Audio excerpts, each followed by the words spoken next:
Hey guys, so as promised, I'm doing a little video because I've had a few questions lately around how Curtis and I deal with me being plant-based, full plant-based, and him not being full plant-based, and how we kind of deal with that situation. So I'm calling this video Eating Plant-Based in a Non-Plant-Based Household. This is a big topic, and it's a hot topic, so I'm glad people ask me questions on this one. And I feel like I've just kind of sat down and written down a few key points, but some more things might come up over time, so if more things come up, I'll do another video.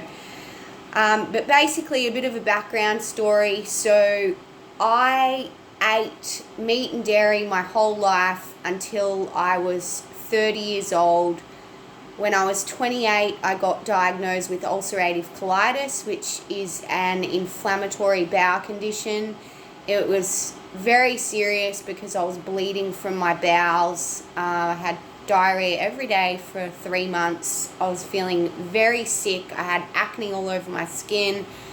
I was completely over myself. I was over listening to myself saying that I'm sick all the time. I was over telling people saying that I'm sick all the time, but that was the truth. And I reached a point where I was just prepared to do anything I could to get off the anti-inflammatories that I was having to take for my bowels every day. And then, long story short, met these people. They told me to go vegan. And I'd never fully tried it. I'd cut out a little bit of meat, gone veggie, still had dairy, then other times I'd cut out dairy, and I'd never gone the full hulk of just really like cutting it all out and going full plant-based, cutting out alcohol, cutting out processed food, and really giving it a good go to heal my gut. So I did that at the age of 30, and that's when I started to feel better. Within 3.5 weeks, I was off my medication for ulcerative colitis. I didn't require it anymore. I could feel it in my gut. That was my own decision. And I was having really good bowel movements, and everything just started to work for me from there. My skin started to clear and things like that.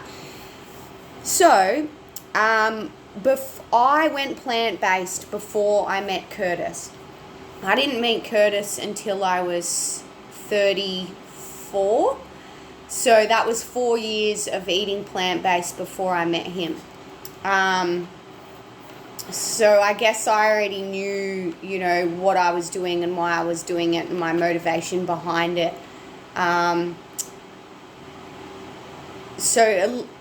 So basically, I am full plant-based. Curtis is not full plant-based. Curtis has also come from eating meat and dairy his whole life. We now live together. We've been in a long-distance relationship, and we've only recently started living together because of the long distance. And so we're going through this, I guess, transition phase of me being fully plant-based, him being partly plant-based, and us, sharing our meals and things like that, and cooking together and buying food together. So I'll kind of give you a little bit more of an idea of what Curtis and I do as I go through the tips that I have. Because that'll give you a little bit more, knowledge on what our situation is, because my situation is going to be different to your situation. So it's definitely not the same. So it's not going to work the same, I guess. So my first key tip is working out what your motivation is. If you want to eat more plant-based, then why are you doing it? Why do you want to do it? Where is this coming from? Where is this thought or idea coming from? Why do you want to do it? Like, are you sick? Are you trying to get better? Are you trying to heal from a condition?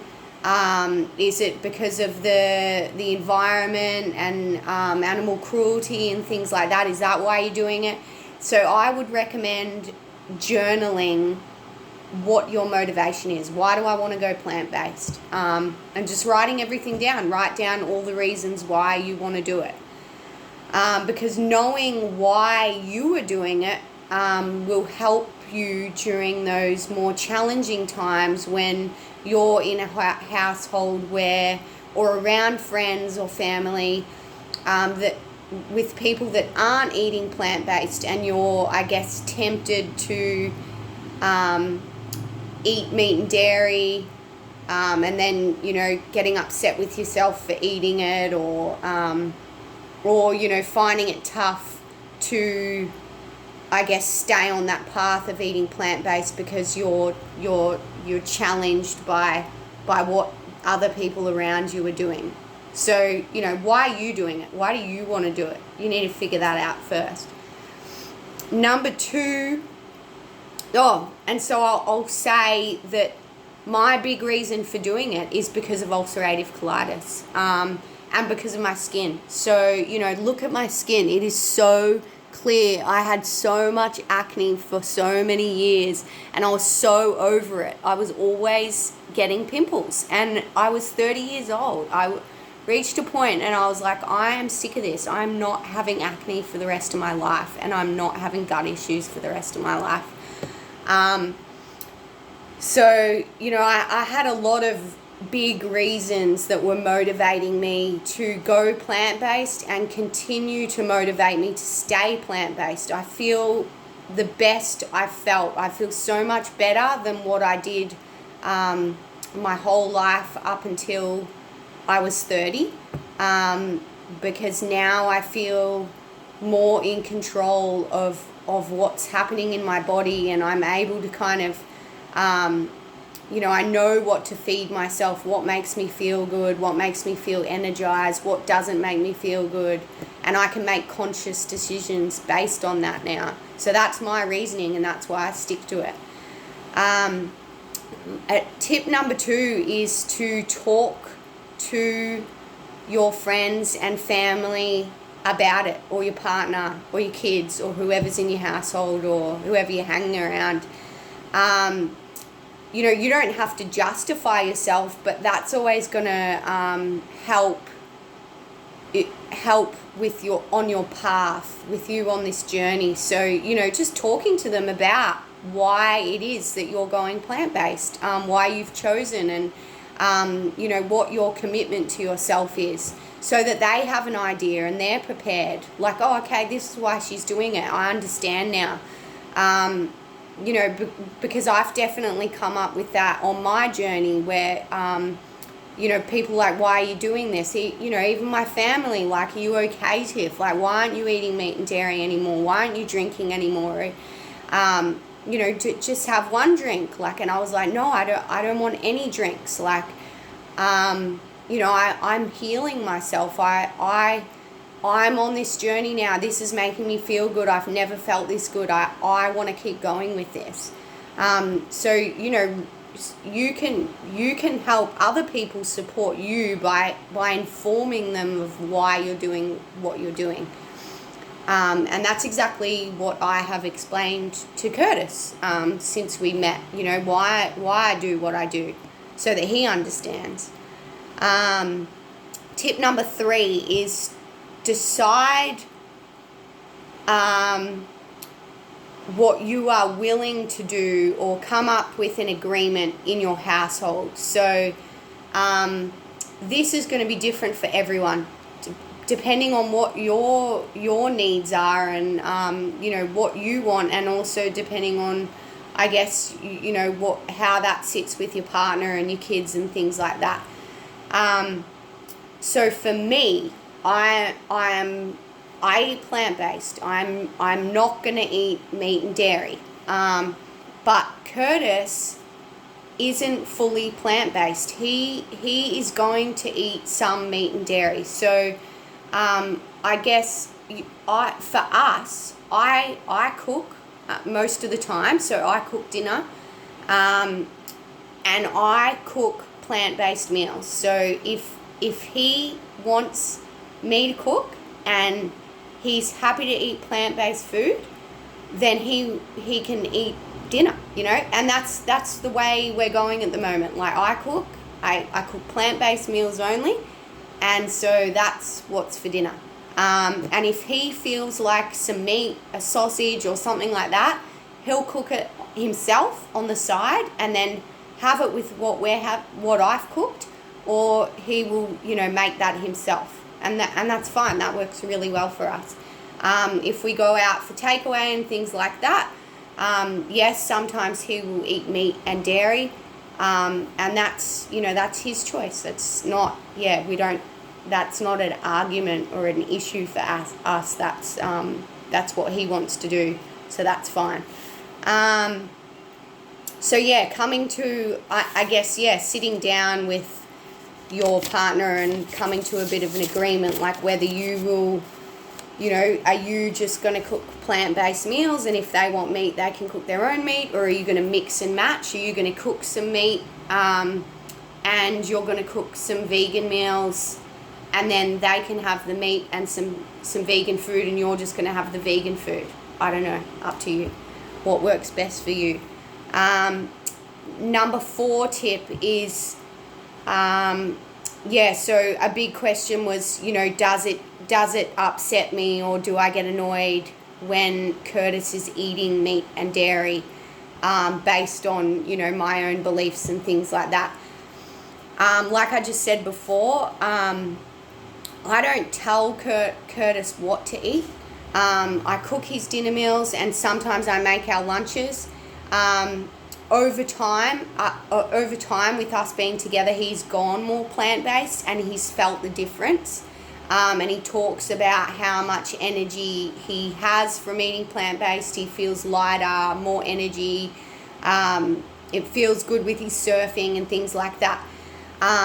Because he does eat more plant-based now, he recognizes the difference when he does eat meat and dairy. He does notice that, say we go to a barbecue or something and he eats meat, he notices the next day that he's more lethargic, because he is used to eating more plant-based meals for dinner. So he notices the difference, and I do reflect on this with him, around how he's feeling, but I don't force it on him. I don't say, you shouldn't have eaten that or whatever, because it's I can see that wouldn't work. That's not gonna work for us. I do show him healthier ways of eating. I talk about healthier ways of eating. I show him healthier food choices, and sometimes I show him labels, if we're picking something up at the shop. For example, if we're going out to a barbecue or something and we're picking up a dip and he chooses a dip, then I will read the ingredients, because I don't want to consume crap, and a lot of dips do have a lot of crap in them.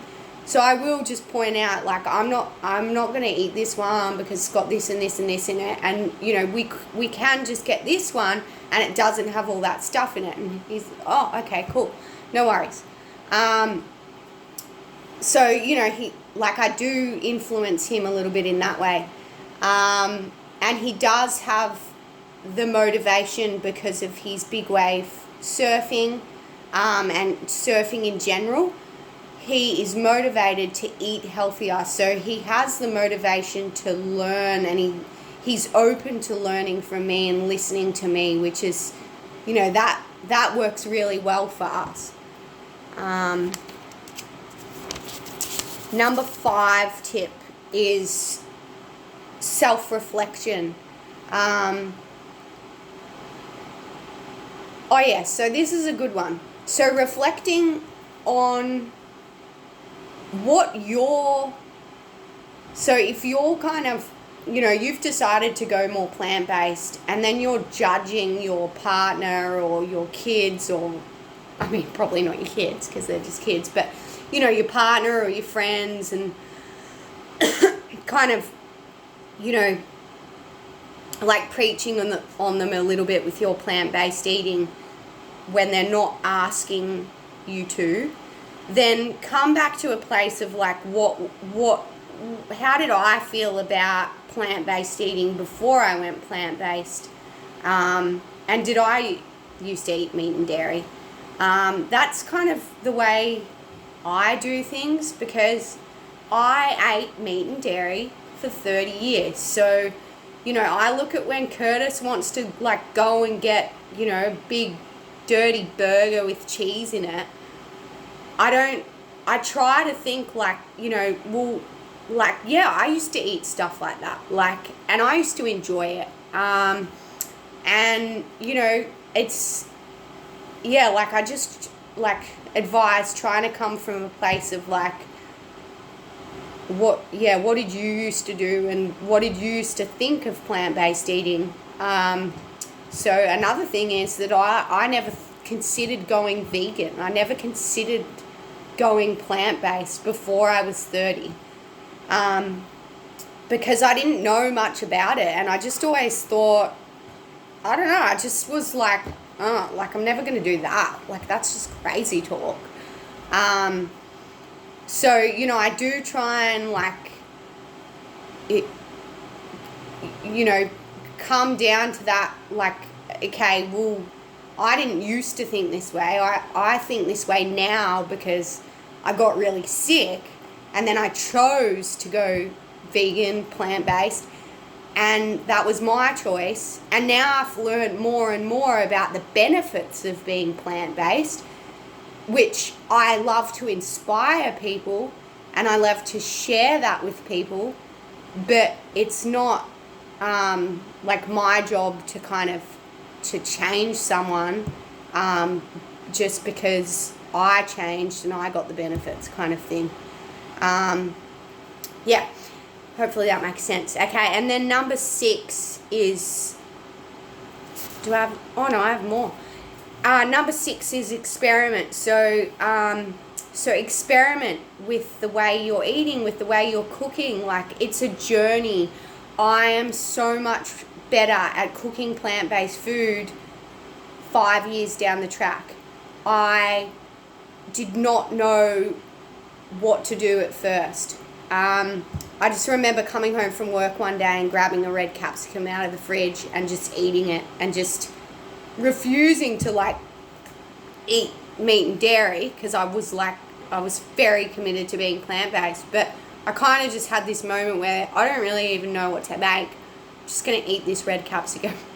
So, yeah, you know, looking up recipes, getting recipe books, and going out for vegan food. Like, go out and eat at vegan restaurants and stuff, and taste things and experiment and see what they're using and, like, what kind of meals they're making, and then experiment at home. And, you know, everything that you make is not going to taste fantastic. But some things will, and then, you know, those things that you make that you really resonate with and that taste good, then you can keep making those kind of things and then adding different ingredients to it. So, yeah, just experiment. Number 7.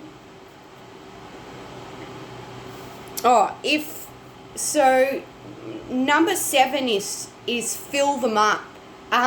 So if you are feeding people in your household plant-based food, if they are willing to try plant-based food with you, then make sure you fill them up. So cook up a good feed and make sure they're full, especially with men, because, you know, people think that you just eat salad, but you don't. You eat good, nutritious, filling meals, but you have to make them filling. So I make sure that Curtis is not hungry, that I fill him up with the meals that I make. And I want to be full anyway. I don't want to be hungry. Number 8, this is my last big fat tip. This is the best of them all. It is walk the talk.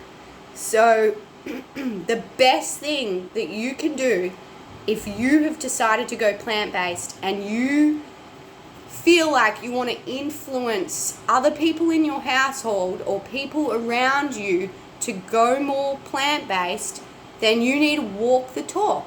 So you do it because you've chosen to do it. You know your motivation behind it. You learn more about why you're doing it. You experiment with different foods. So people are like, wow, look at that food that you made. I can't believe that's plant-based. This tastes really good.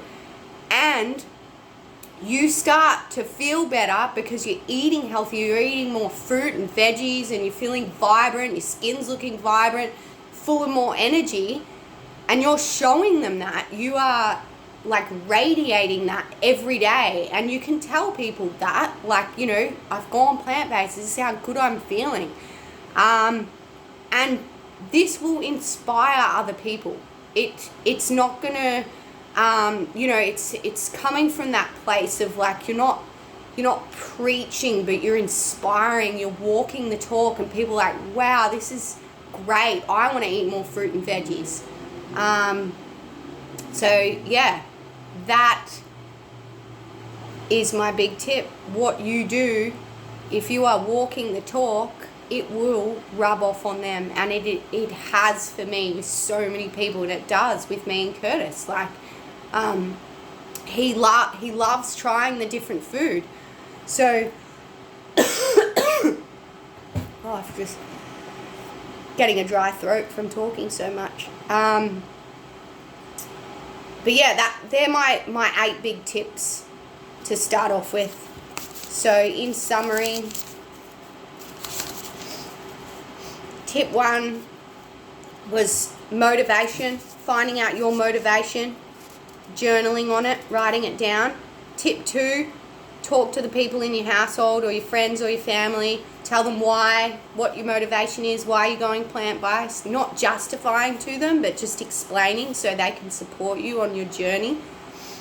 Tip 3, come to an agreement with your partner or your household, kind of what you're willing to do, what they're willing to do, how you're going to make it work. Tip 4,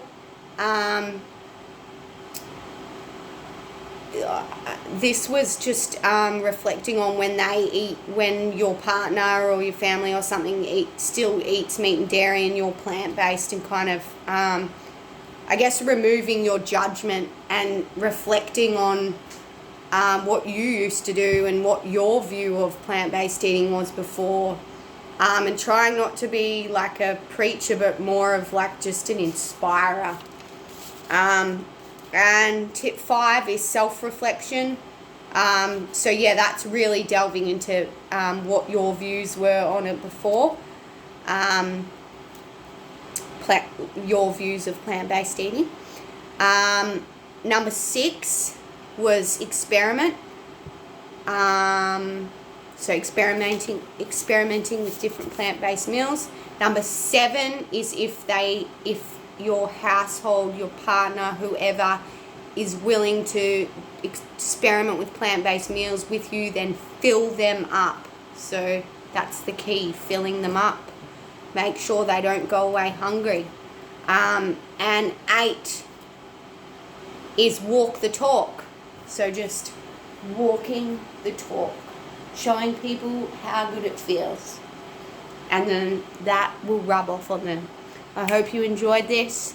If you have any more questions, let me know. More things will probably come up for me. I'll probably do another video on this topic because it's a good topic. Thanks for your time.